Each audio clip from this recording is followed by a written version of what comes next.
cuáles son los personajes de la historia, ¿sí?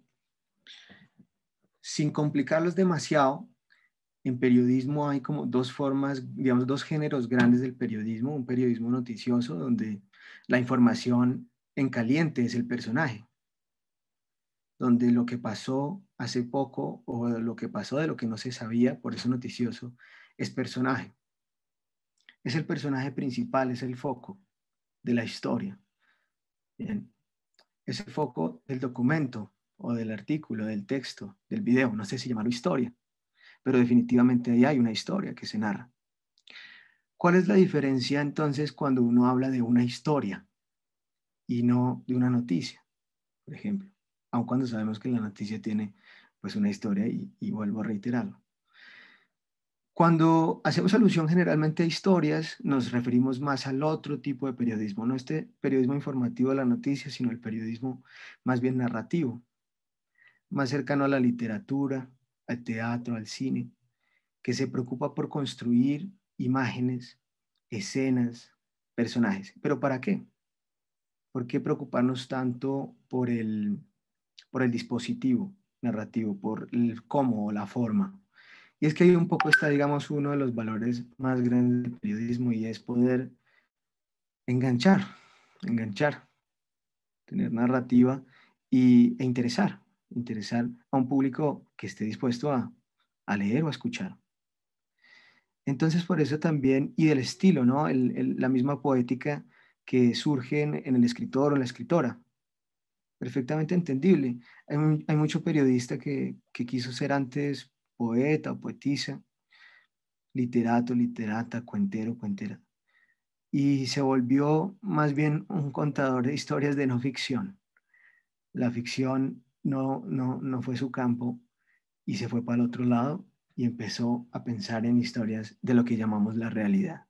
Cuando pensamos en una historia para contar, pensamos en personas, pero también pensamos mucho en lugares.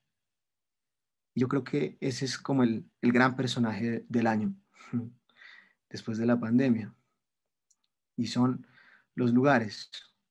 Ya no me concentro en el hecho noticioso, sino que mi foco, mi historia, es la historia de un lugar como personaje.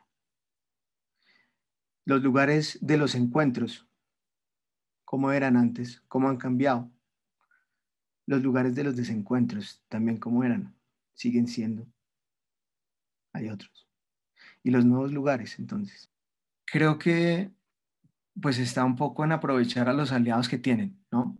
Está Educapaz, está Rutas, están los medios y las posibilidades también del entorno.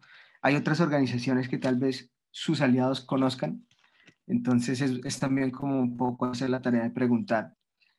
Digamos, también cuando, por ejemplo, empezamos a pensar en la herramienta con la comisión, no éramos cercanos a ellos, ¿no? Tocó ir y preguntar si estaban interesados.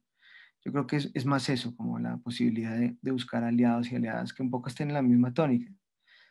Y de nuestra parte, por ejemplo, pues digamos muy bienvenidos y bienvenidas las propuestas de trabajo, digamos. Hay un equipo de voluntarios y voluntarias grandísimo aquí que pueden también aportar, digamos, desde la compañía editorial, pensar en historias, pensar en medios de distribución, un poco también nuestras redes sociales y nuestra página y la de nuestros aliados cuando es el momento o cuando es el tema o cuando se da la posibilidad, entre ellos Colombia 2020 del Espectador, Consejo de Redacción, esta asociación periodística que trabaja en temas de investigación, la misma FLIP, la Fundación para Libertad de Prensa, la Fundación Alemana FESCOL, por ejemplo, también puede apoyar con algunas iniciativas de trabajo en algunos temas.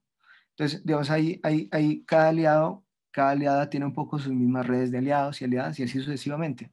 Entonces, si, por ejemplo, hay parche interesado en contar historias, pues un poco este es un espacio para eso, es una escuela para contar historias, digamos, es eso a lo que nos dedicamos 24/7 y lo que yo personalmente estoy interesado en seguir trabajando.